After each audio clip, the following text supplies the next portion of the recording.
Imagine you inherit this massive 3,000-year-old historic mansion. You are the one in charge of it now. Do you update the plumbing, maybe tear down the drafty walls and install modern heating so people today can actually live in it comfortably? Right. Or do you keep it, completely untouched, like preserving it as a museum so visitors can experience its original, unvarnished truth? Yeah. I mean, it is the ultimate creative dilemma. It really is, because whatever choice you make, you are going to infuriate someone.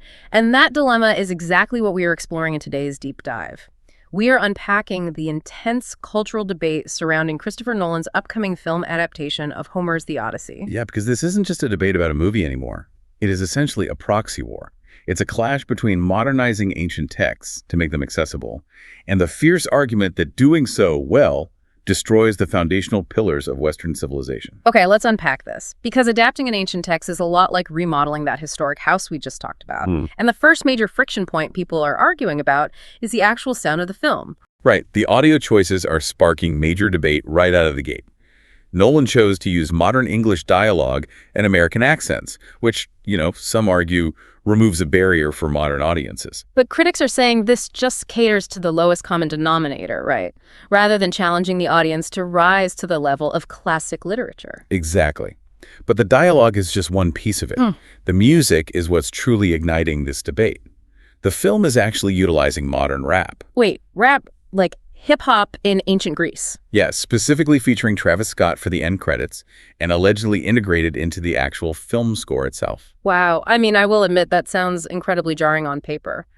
What is the actual filmmaking logic behind bridging ancient Troy with modern hip-hop? Well, what's fascinating here is the justification is rooted in the mechanics of how these stories were originally told.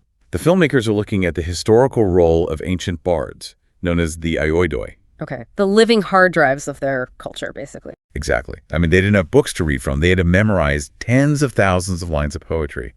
And to do that, they would improvise and freestyle over the rhythm of a lyre to entertain these massive crowds. But wait, if ancient bards did orally improvise and perform for the masses, isn't a modern rapper technically the closest cultural equivalent we have today? That is the production's exact argument.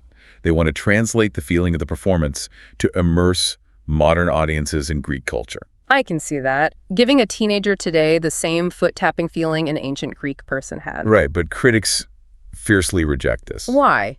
Just because the modern slang shatters the illusion of ancient Greece. Yes, and because of how that ancient poetry actually functioned.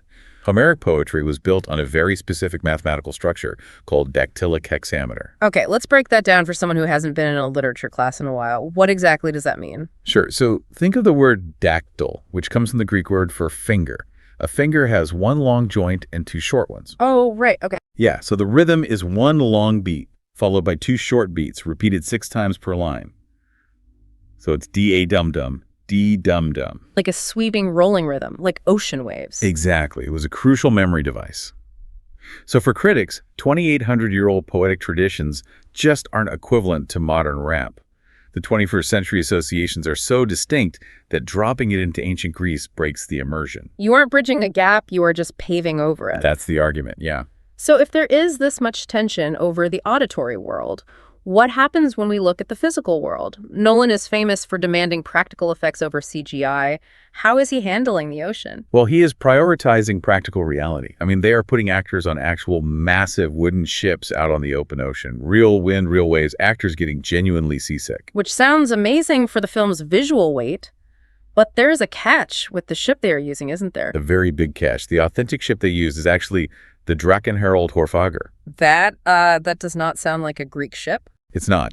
It is a literal 9th century Norwegian Viking longship. Wait, seriously? A Viking longship for a story set during the Bronze Age Aegean? Yes. It is the largest sailing Viking ship in the world, and it sailed all the way from Norway to the Mediterranean just for the shoot. I am genuinely confused. Why on earth would you use a Viking ship when real Mycenaean reconstructions, like the Argo, already exist? We are talking about entirely different millennia here. Well, it perfectly illustrates the tension between logistical filmmaking and historical fidelity.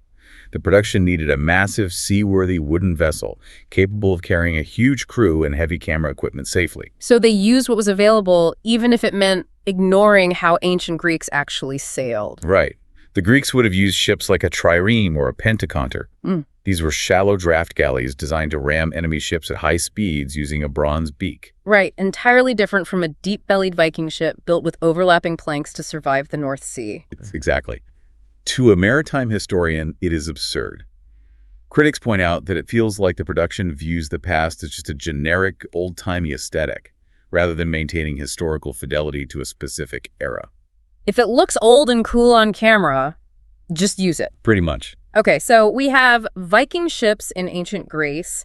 That philosophy of mixing and matching whatever works logically brings us to the people sailing on those ships. The casting choices. Yes, this has triggered a massive cultural conversation about representation, historical ownership, and Hollywood hypocrisy. Right, let's walk through that. Because Helen of Troy is being played by Leda on Bongo, who was explicitly cast as a disfigured version of the character. Yeah, the goal there is to strip away the focus on her legendary beauty to explore her personality and agency instead. You also have Elliot Page cast in a role crowbarred in from outside the original text entirely. And Penelope, Odysseus' wife, is arguably the most important female figure in the epic. What about her? She is modernized as a rebellious equal who actively wants to go on sea adventures. Instead of staying home, weaving her shroud, and using her cunning strategy to hold the kingdom together. Yes, exactly. They are replacing ancient virtues with modern ones.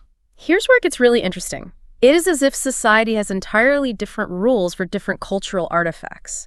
There's this perceived double standard in media that critics are pointing out. Absolutely. I mean, look at when films focus on indigenous cultures, like Moana and Polynesian culture, they are universally praised for extreme authenticity. Sure. They bring in cultural consultants, master tattoo artists, linguists. Right, they use white gloves and strict reverence to honor traditions.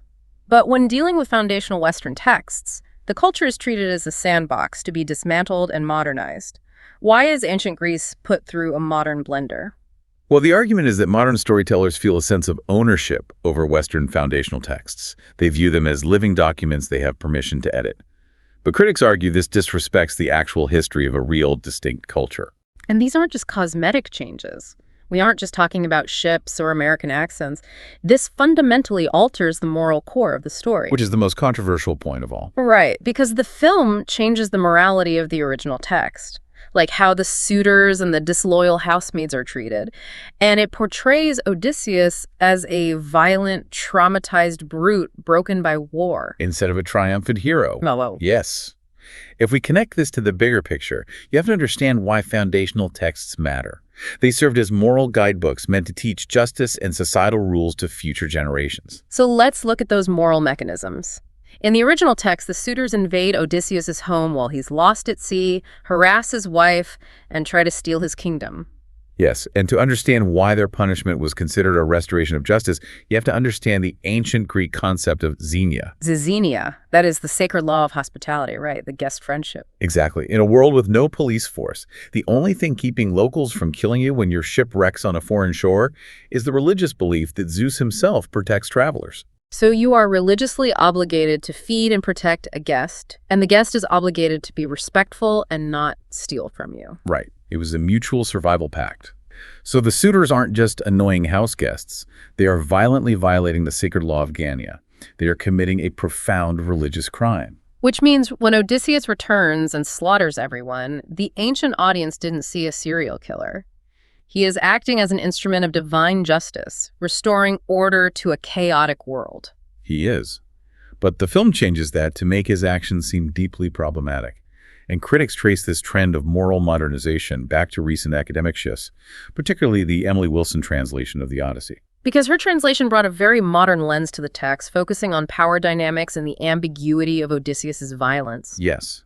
While praised for giving voice to marginalized characters, it paved the way for injecting 21st century morals into a 3,000-year-old story. The fierce pushback there is that if you change the consequences of the characters' actions to fit what we find acceptable today, you entirely change the lesson the text imparts. Exactly. You don't have to agree with their brutal moral code, but it was their code.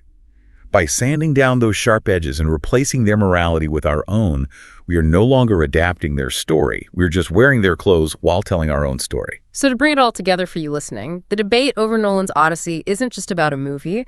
It is a massive proxy war over how we treat history itself. Is the past a tool for us to reshape and reflect modern values so we feel comfortable?